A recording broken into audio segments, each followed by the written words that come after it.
أعوذ بالله من الشيطان الرجيم. بسم الله الرحمن الرحيم. رب اشرح لي صدري ويسر لي أمري واحلل عقدة من لساني يفقهوا قولي. سبحان الذي أسرى بعبده ليلا من المسجد الحرام إلى المسجد الأقصى الذي باركنا حوله لنريه من آياتنا إنه هو السميع البصير.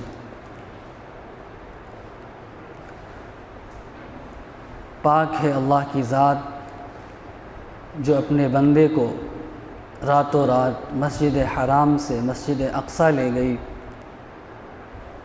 الذی بارکنا حولہ،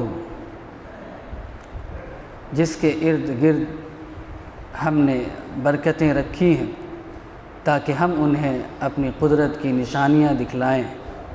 بے شک وہی سننے والا ہے اور وہی دیکھنے والا ہے. میرے محترم بزرگوں اور دوستو، یہ سورہ بنی اسرائیل ہے اور اس سورت کا آغاز ایک اہم واقعے سے ہوتا ہے جس کو واقعہ اسراء اور واقعہ معراج کے نام سے حدیث اور سیرت کی کتابوں میں جانا جاتا ہے. مکی زندگی کے اندر حضور اکرم صلی اللہ علیہ وسلم کے جو لوگ ظاہری سہارا تھے، حضرت ابو طالب اور حضرت خدیجہ رضی اللہ تعالی عنہا، ان کے انتقال کے بعد آپ کے یہ ظاہری سہارے بھی ختم ہو گئے. ابو طالب کی وجہ سے بنو ہاشم کی آپ کو تائید حاصل تھی، اور حضرت خدیجہ رضی اللہ تعالی عنہا چونکہ ایک مالدار خاتون تھی، ایک معزز خاتون تھی، یہی وجہ ہے کہ لوگ اس کا پاس و لحاظ رکھا کرتے تھے اور آپ کی دشمنی میں اور آپ کی تکلیف میں، آپ کو ایذا پہنچانے میں کھل کر وہ سامنے نہیں آئے تھے. لیکن جب پے در پے ان دونوں کا انتقال ہو گیا تو جو ظاہری سہارا تھا وہ بھی ختم ہو گیا. آپ صلی اللہ علیہ وسلم نے مناسب سمجھا کہ اب طائف کا سفر کیا جائے اور وہاں کے لوگوں کو دعوت پیش کی جائے، شاید وہاں کے لوگ ہماری دعوت کو قبول کر لیں. اسی مقصد کے تحت آپ نے طائف کا سفر فرمایا. لیکن آپ حضرات کو معلوم ہے کہ طائف میں کیا واقعہ پیش آیا. ایسا دردناک اور کربناک واقعہ وہاں پیش آیا اور آپ کو اتنی تکلیف دی گئی کہ جتنی تکلیف اس سے قبل آپ کو کبھی نہیں دی گئی تھی. بہرحال آپ کو بے تحاشا وہاں ستایا گیا، آپ پر مظالم ڈھائے گئے، اور اللہ کے راستے میں جب تکلیف پیش آتی ہے اور محبوب کے راستے میں جب تکلیفیں پیش آتی ہیں تو اللہ تبارک و تعالی اس کے عوض میں بعض انعامات سے بھی نوازتا ہے. اور جب محبوب کا قرب ملتا ہے اور محبوب اپنے محب کو اپنے سے قریب کرتا ہے تو اس کی دلجوئی ہو جاتی ہے اور دل بستگی ہو جاتی ہے. چنانچہ آپ صلی اللہ علیہ وسلم کی دلجوئی اور دلداری کے لیے آپ صلی اللہ علیہ وسلم کو معراج کرایا گیا. مسجد الحرام سے مسجد الاقصیٰ تک کا جو سفر ہوا ہے اس کو اسراء کہا جاتا ہے، اور بیت المقدس سے ساتوں آسمان کا جو سفر ہوا اس کو معراج کے نام سے جانا جاتا ہے. یہ واقعہ سن 12 نبوی کا اور 27 رجب کا واقعہ ہے. اگرچہ اس کے اندر تاریخ میں اختلافات ہیں علماء کے، لیکن مشہور روایت یہ ہے کہ 27 رجب کی تاریخ تھی. امام قرطبی رحمۃ اللہ علیہ نے نقل فرمایا ہے کہ یہ واقعہ، اس کو نقل کرنے والے 20 صحابہ کرام ہیں، اور سیرت النبی کے اندر حضرت علامہ سید سلیمان ندوی رحمۃ اللہ علیہ نے یہ نقل فرمایا ہے کہ یہ واقعہ تقریباً 45 صحابہ کرام سے منقول ہے، اور ان صحابہ میں 7 اکابر صحابہ ہیں، بڑے اور اجلہ صحابہ ہیں جن کی روایتیں بخاری اور مسلم کے اندر آئی ہیں. اس واقعے کو احادیث کے اندر مختلف اعتبار سے بیان کیا گیا ہے. حدیث کے اندر جو باتیں پیش کی گئی ہیں اس کا خلاصہ یہ ہے کہ حضور اکرم صلی اللہ علیہ وسلم ایک مرتبہ مقام حجر میں رات میں تشریف فرما تھے، آرام فرما رہے تھے اور نیند اور بیداری کی حالت تھی۔ آپ صلی اللہ علیہ وسلم نے بیان فرمایا کہ میری چھت کھلی اور حضرت جبرائیل علیہ السلام تشریف لائے، آپ کے ساتھ دیگر فرشتے بھی تھے، اور حضرت جبرائیل مجھے اٹھا کر چاہے زمزم کے پاس، زمزم کے کنویں کے پاس لے گئے، اور وہاں پر انہوں نے میرے سینے کو چاک کیا اور میرے سینے سے جو گندگی تھی اس کو نکال کر پھینک دیا، اور پھر جنت کا ایک تشت لایا گیا جس کے اندر ایمان اور حکمت بھرا ہوا تھا۔ ایمان اور حکمت کو حضرت جبرائیل نے میرے سینے کے اندر ڈال دیا اور پھر میرے سینے کو بند کر دیا۔ اس کے بعد ایک تیز رفتار سواری لائی گئی جس کو براق کا نام دیا گیا ہے۔ اس سواری کی رفتار اور تیزی یہ بیان کی گئی کہ اس کا قدم جہاں پڑتا تھا، جہاں انسان کی نگاہ کی آخری حد ہوتی ہے، یعنی انتہائی تیز رفتار وہ سواری تھی۔ گدھے سے بڑا اور خچر سے چھوٹا وہ سواری تھا اور ایک لمبا سواری تھا۔ آپ صلی اللہ علیہ وسلم کو اس پر سوار کر دیا گیا اور آپ کو بٹھا کر مسجد الحرام سے مسجد اقصی تک لایا گیا۔ آپ صلی اللہ علیہ وسلم وہاں پہنچے اور اپنی سواری کو وہاں پر باندھ دیا جہاں انبیاء کرام پہلے باندھا کرتے تھے۔ اس کے بعد مسجد الاقصی کے اندر تشریف لائے اور وہاں 2 رکعت نماز پڑھی، اور نماز پڑھنے کے بعد وہاں سے نکلے تو حضرت جبرائیل نے آپ کے سامنے 2 پیالے پیش کیے، ایک دودھ کا پیالہ، ایک شراب کا پیالہ۔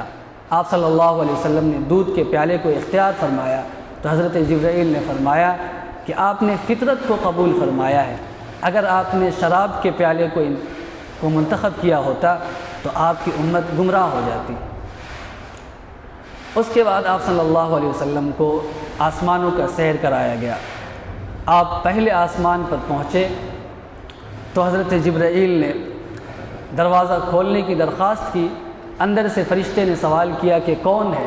حضرت جبرائیل نے کہا کہ میں جبرائیل ہوں۔ پھر پوچھا گیا کہ آپ کے ساتھ کوئی اور ہیں؟ تو انہوں نے کہا کہ ہاں، محمد عربی صلی اللہ علیہ وسلم ہے۔ ادھر سے سوال کیا گیا کہ کیا ان کو بلایا گیا ہے؟ انہوں نے جواب دیا کہ ہاں بلایا گیا ہے۔ اس کے بعد دروازہ کھولا گیا، آپ پہلے آسمان میں داخل ہوئے اور اس فرشتے نے آپ کا استقبال کیا، اہلا و سہلا مرحبا کہا۔ اس کے بعد آپ صلی اللہ علیہ وسلم نے پہلے آسمان میں دیکھا کہ ایک شخص موجود ہے اور اس کے دائیں اور بائیں جانب کچھ پرچھائیاں ہیں، اور جب وہ داہنی جانب دیکھتا ہے تو مسکراتا ہے اور بائیں جانب دیکھتا ہے تو رو دیتا ہے۔ حضرت جبرائیل سے اللہ کے نبی صلی اللہ علیہ وسلم نے پوچھا کہ یہ کون شخص ہے؟ تو انہوں نے بیان فرمایا کہ یہ آپ کے والد حضرت آدم علیہ السلام ہیں، اور ان کے دائیں بائیں جانب جو پرچھائیاں ہیں یہ جنتی اور جہنمی لوگ ہیں۔ دائیں جانب اہل جنت ہیں جن کو وہ دیکھتے ہیں اور خوش ہو جاتے ہیں، یہی وجہ ہے کہ وہ مسکرانے لگتے ہیں، ہنسنے لگتے ہیں، اور بائیں جانب جو پرچھائیاں ہیں اصلاً یہ جہنمی لوگ ہیں اور حضرت آدم کی ذریت میں سے لوگ ہیں، اس لیے ان کو دیکھتے ہیں تو رونے لگتے ہیں۔ پھر آپ صلی اللہ علیہ وسلم کو 2 نہریں دکھائی گئی، اور ان نہروں کے بارے میں حضرت جبرائیل نے بتایا کہ یہ نہر فرات اور اس دنیا کے اندر جو 2 نہریں ہیں، دریائے نیل اور نہر فرات، یہ وہ نہریں ہیں دنیا کے اندر جن کے چشمے وہاں جنت سے پھوٹتے ہیں۔ پھر کچھ دور کا سفر ہوا تو حضرت محمد عربی صلی اللہ علیہ وسلم کو نہر کوثر دکھلائی گئی، اور جبرائیل نے یہ کہا کہ یہ نہر آپ کے لیے بطور خاص تیار کیا گیا ہے۔ پھر آپ کا دوسرے آسمانوں پر سفر ہوا، وہاں بھی آپ نے حضرت یحییٰ اور حضرت عیسیٰ علیہ السلام سے ملاقات ہوئی، اور تیسرے میں حضرت یوسف علیہ السلام سے ملاقات ہوئی، چوتھے میں حضرت ادریس علیہ السلام سے ملاقات ہوئی، 5ویں میں حضرت ہارون علیہ السلام سے ملاقات ہوئی، اور 6ٹھے آسمان میں حضرت موسیٰ علیہ السلام سے ملاقات ہوئی۔ اور ہر نبی نے آپ صلی اللہ علیہ وسلم کا استقبال کیا۔ حضرت آدم نے کہا کہ مرحبا اے نبی صالح، اے پیغمبر صالح، اے فرزند صالح، اور بقیہ دیگر انبیاء کرام نے کہا کہ مرحبا، آپ کا استقبال ہے اے پیغمبر صالح، اے برادر صالح۔ اس کے بعد جب آپ 6ٹھے آسمان میں پہنچے اور حضرت موسیٰ علیہ السلام سے ملاقات ہوئی تو انہوں نے بھی آپ کا استقبال فرمایا۔ اور جب پھر آپ کا اگلا سفر شروع ہوا 7ویں آسمان کے لیے، تو حضرت موسیٰ علیہ السلام رونے لگے۔ ندا آئی کہ اے موسیٰ کیوں رو رہے ہیں؟ تو انہوں نے بیان فرمایا کہ اے اللہ تبارک و تعالی، آپ نے ایسے شخص کو نبی بنا کر مبعوث فرمایا ہے کہ جس کی امت کے لوگ کثیر تعداد میں جنت میں جائیں گے، اور میری امت کے لوگ کم تعداد میں جنت میں جائیں گے، اسی لیے میں رو رہا ہوں۔ بہرحال پھر 7ویں آسمان کا سفر ہوا، وہاں بھی جبرائیل نے دروازہ کھولنے کی درخواست کی، دروازہ کھولا گیا۔ اس کے بعد انہوں نے حضرت جبرائیل نے اور حضرت محمد عربی صلی اللہ علیہ وسلم نے حضرت ابراہیم علیہ السلام سے ملاقات کی۔ حضرت ابراہیم علیہ السلام کو دیکھا گیا کہ وہ بیت المعمور کی دیوار پر ٹیک لگائے ہوئے بیٹھے ہیں۔ وہ بیت المعمور جس کے بارے میں کہا گیا کہ فرشتے اس کا طواف کرتے رہتے ہیں، اور جو فرشتے ایک مرتبہ اس کے اندر داخل ہوتے ہیں قیامت تک ان کی نوبت اور باری نہیں آتی ہے۔ تو حضرت ابراہیم علیہ السلام نے بھی آپ کا استقبال کیا، کہا مرحبا اے پیغمبر صالح، اے فرزند صالح۔ اس کے بعد حضرت محمد عربی صلی اللہ علیہ وسلم سدرۃ المنتہا کے مقام پر پہنچے، اور وہاں اللہ تبارک و تعالیٰ کی تجلیات کا مشاہدہ کیا۔ وہیں پر حضرت جبرائیل علیہ السلام اپنی اصل شکل میں نمودار ہوئے۔ آپ نے بیان فرمایا کہ حضرت جبرائیل کے 600 بازو 600 پر تھے۔ اس کے بعد اور مقام قرب آپ کو نصیب ہوا، اور اللہ تبارک و تعالیٰ سے اتنے قریب پہنچ گئے جتنی قریب 2 کمانوں کا فاصلہ ہوتا ہے۔ پھر جو بھی راز و نیاز کی باتیں ہونی تھی وہ اللہ تبارک و تعالیٰ سے ہوئی۔ اس کے بعد اللہ تبارک و تعالیٰ نے آپ کو 3 تحفے عطا فرمائے۔ سورہ بقرہ کی آخر کی آیتیں عطا فرمائی گئیں، اور آپ کو یہ مژدہ اور خوشخبری سنائی گئی کہ آپ کی امت میں سے جو بھی شرک سے محفوظ رہے گا اور شرک سے اجتناب کرے گا اس کی بخشش کر دی جائے گی، اور آپ کو 50 وقت کے نمازوں کی فرضیت کے بارے میں حکم دیا گیا کہ آپ 50 وقت کی نمازیں لے کر کے جائیے۔ جب آپ یہ نمازیں اور یہ تحفے لے کر آنے لگے تو حضرت موسیٰ علیہ السلام سے ملاقات ہوئی، اور آپ نے یہ کہا کہ اے محمد عربی صلی اللہ علیہ وسلم، اللہ تبارک و تعالیٰ کی طرف سے آپ کو کیا احکامات دیے گئے ہیں؟ تو انہوں نے بیان فرمایا کہ 50 وقت کی نمازیں ہمیں ملی ہیں۔ حضرت موسیٰ علیہ السلام نے اپنا تجربہ یہ بیان فرمایا کہ ہم نے اپنی امت کو بہت پرکھا ہے، بہت دیکھا ہے، ہماری امت بہت قلیل احکامات جو ان کو دیے گئے تھے وہ ان کو پورا نہیں کر پاتی تھی، لہٰذا آپ کی امت بھی 50 وقت کی نمازیں نہیں پڑھ پائے گی، لہٰذا آپ اپنے رب کے پاس دوبارہ جائیے اور نمازوں کے اندر کمی کی تخفیف کی درخواست کیجیے۔ حضور صلی اللہ علیہ وسلم حضرت موسیٰ کی بات کو قبول کر لیتے ہیں، اور اللہ تبارک و تعالیٰ کی بارگاہ میں واپس جاتے ہیں اور درخواست کرتے ہیں کہ اے بار الہ، ہماری امت بہت کمزور ہے، بہت ناتواں ہے، نمازوں میں کمی کر دی جائے۔ تو 10 نمازیں کم کر دی جاتی ہیں۔ پھر جب واپس آتے ہیں حضرت موسیٰ پھر یہ بات کہتے ہیں کہ آپ کی امت 40 نمازیں بھی نہیں پڑھ پائیں گی۔ پھر حضرت موسیٰ علیہ السلام اللہ کے نبی کو واپس بھیج دیتے ہیں۔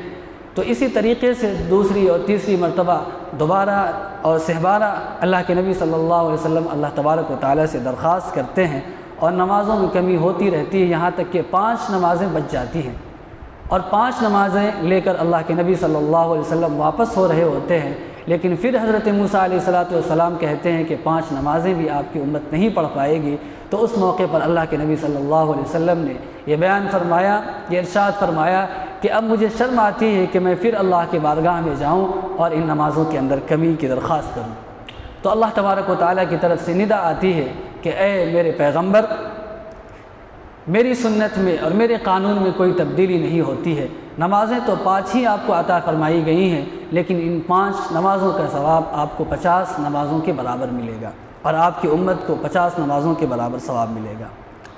اس کے بعد اللہ کے نبی صلی اللہ علیہ وسلم یہ تحفے اور یہ ہدایہ اور یہ عطیے لے کر دنیا پر تشریف لاتے ہیں اور بیت المقدس میں پہنچتے ہیں۔ وہاں دیکھتے ہیں کہ تمام انبیاء کرام موجود ہیں، اور وہاں آپ تمام انبیاء کرام کی امامت فرماتے ہیں، اور نماز کی تکمیل کے بعد اللہ کے نبی صلی اللہ علیہ وسلم صبح صبح اپنے مقام پر، حتیم کے مقام پر یا حضرت ام ہانی کے مقام پر پہنچ جاتے ہیں، اور صبح صبح آپ بیدار ہوتے ہیں۔